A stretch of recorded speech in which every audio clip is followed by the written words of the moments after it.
If you have failed a prop firm challenge account before, you already know what is the trailing maximum drawdown limit, right?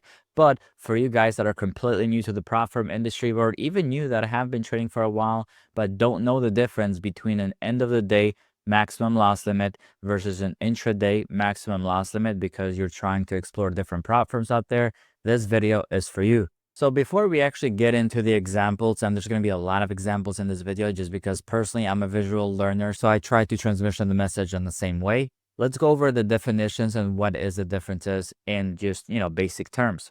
So we have an end of the day trailing maximum drawdown limit, which is a maximum account balance that trails at the end of the day with your realized profits made in the account. It only updates once per day after the trading day is over, which usually is at 4:15 p.m. New York time, okay? Now, an intraday trailing maximum drawdown limit is a minimum account balance that trails during the day with your unrealized profits made in the account, right? So we can see the two differences there. One is end of day, one is during the day, one is realized profit, and one is unrealized profit. And an intraday does consistently update tick by tick even if you have not closed your trade, okay? Now, for both of these maximum drawdown limits, once you reach a certain level, which is usually the initial starting balance, or $100 over the initial starting balance, it will stop trailing any higher than that, okay? So that's where it stops trailing. Now, if the account balance falls below the trailing maximum drawdown limit, if you have any open trades, they will be liquidated right away and your account will be closed. So the prop firm will not wait for the trade to close to see the realized profits, whether that's with an end of day or an intraday, okay? Now, let's go over quickly an example of how it looks day by day because this will be the same on both. So we're going to go over an example for a $50,000 account balance, which has a $2,000 trailing maximum drawdown limit. Now, again, this chart is the same for both accounts because we are looking at this on a day-by-day basis, which for both it will be similar, okay? Now, the blue line is going to be the equity, which is the account balance, and the red line is going to be the maximum drawdown limit or the maximum loss limit. So we start the equity at 50,000, and then the maximum loss limit is going to be at 48,000, which is $2,000 lower. And as you can see, as you make profits on the account, the maximum loss limit moves up with you for the next day, right? And as you make more money, it moves up for the next day. But keep in mind, if you lose money on the account, it does not move lower. So the maximum loss limit never trails lower, okay? Only trails higher. In this example, because you lost money, it did not move for the next day. And then if you make more money, it keeps on moving higher. And if you make more money, it keeps on moving higher and it stops, right? We went over a few moments ago. It stops trailing once you hit either your initial balance or your initial balance above $100, which will depend which prop firm you're trading with. And as you can see, after hitting that point, it does not trail up or lower from that, right? So the only difficult part is going to be the initial days, right? Or basically the beginning period before you're actually going past that loss limit for, quite a while, which is basically, as you can see in this area, you're very far off, which it would take a lot of trades or a lot of losses for you to actually be hitting that maximum loss limit. But again, this video is going to be very important because whichever prop firm you do trade with, this will be the main rule which breaches an account and fails a challenge or even a funded account. Now, this is going to be the first example. So here we have three lines just because we have the blue line, again, which is the equity or the account balance.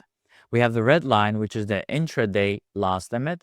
And then we have the green line, which is an end of day trailing loss limit. So just so you can see the differences between the two, we're going to go over 3 or 4 examples in this video. So all of them are going to be different, so you can see different scenarios. So in this example, we're going to see like we have just one trade, right? So one trade, as you can see, this is one day, right? From 9:30 a.m. all the way to 4:15 p.m., right? Compared to the previous chart that we saw that was on day-by-day basis, right? This is just what's happening inside one day. So the account balance starts at 50,000 and you open a trade, right? You decide to open a trade. Now, as you make more money on that trade, the account balance starts going up. And as you can see, as you're making money without the trade even being closed, your intraday trailing drawdown is moving up with you, okay? Now, your end of day, as you can see, it does not move. So you're already seeing here the difference, well, which is the main difference. And as it goes higher and higher, it locks in there. So if you made above $2,000 on that trade on the first day, it will lock at the lock point, right? So in this example, it's going to be $50,000 and 100. Now, as you can see, as it moves higher and higher, as the trade starts gaining more profit, it does that move. Neither does your end of the day. Now, the trader keeps on holding this, does not sell, right? And the trade starts pulling back on him. It pulls back on him, pulls back on him, and then he decides to close the trade a little bit above $51,000. Now, as you can see, look how close the intraday trailing drawdown is, right? It's only $1,000 away, a little bit higher maybe, right? Compared to his end of the day trailing drawdown, which would be $3,000, because even though he did not, capture all of the wins, he still was able to, close the trade at $1,000 in profits. So he has a $3,000 loss limit if he was within the count with an end of day trailing drawdown, right? So if he were to open another trade, it would be very risky for him because he only has $1,000 left of drawdown. But let's say he does not take another trade, so the day does close for him at $51,000 or a little bit higher. The maximum loss limit stays the same if it was intraday because it has already been locked there. And then only at that moment does the end of the day trailing drawdown move, right? And it moves up only by how much he's made. So $1,000 in profits there. It does move up. So as you can see, even after it moves at the end of the day, it's still better, right? It's still better because it did not take into consideration this high of the day here. It only checked the closing balance, took $2,000 off, and there it is for the next day. So even if this trader for the next day wants to take a trade, having an end of day trailing drawdown still gives him more room for the trade on to the next day.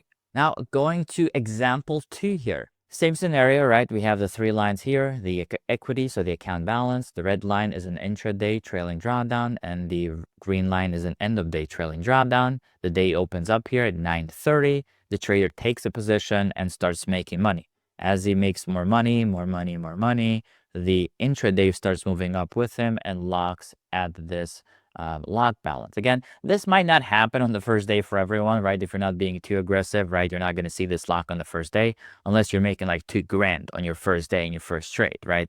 So I'm just looking at an extreme scenario here just so you can see what happens when it gets locked.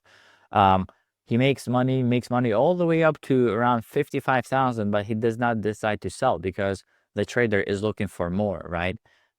Trade starts pulling back on him. He does not cut the trade, or he does not stop. So when the account balance reaches $50,100, the trade is over and the account is closed, okay? Because even though for him it's a break-even trade, because the trailing drawdown and the intraday has moved up, the account balance is closed earlier, okay?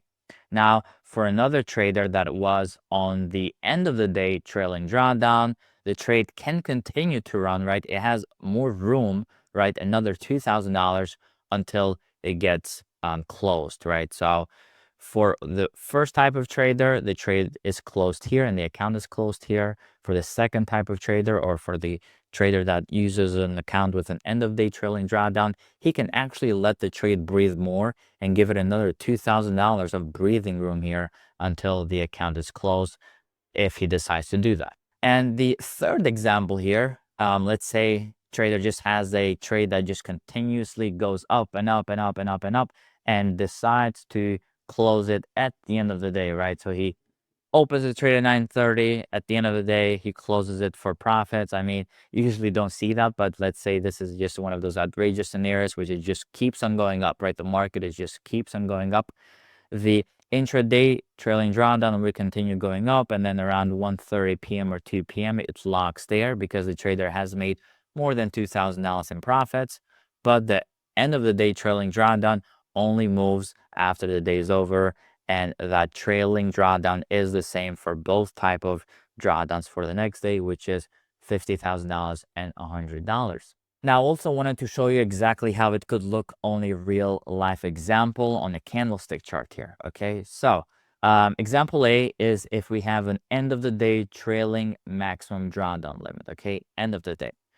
Trader enters a long right here, okay, and decides to close the long in profit at this point for $51,000, right? So $1,000 in profits from his initial starting balance. The trailing drawdown has started at 48,000 and has remained the same throughout the day, right? Even though it has had these ups and downs, it has remained the same. Now, once the day is over, the prop firm checks the closing balance, 51,000, and decides to move the trailing drawdown $1,000 up, which goes to 49,000 for the next day, which takes into effect, okay?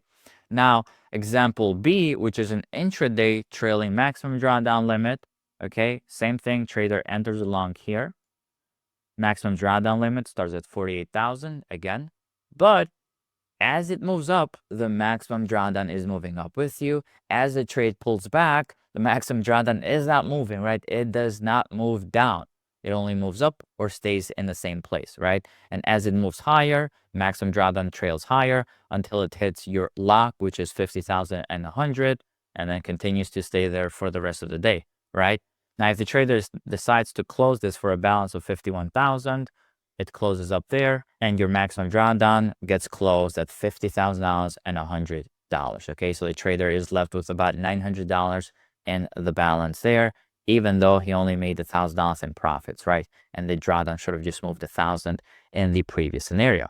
I hope those examples did help. Again, I like visual things, so I hope the graphics did help as well. As you saw, having an end-of-day trailing drawdown is easier, okay? Is easier for most traders. If you are a scalper, maybe it will not hurt you as much if you have an intraday as well, right? But if you are someone who likes to hold for a long time or who likes to hold runners, having a pullback on those runners could hurt you having an intraday trailing max drawdown. But again, whichever prop firm you're going with, you will see that prop firms with an end-of-day trailing drawdown will be more expensive. Okay, so if your only focus is price, you're like, I just want to get the cheapest price.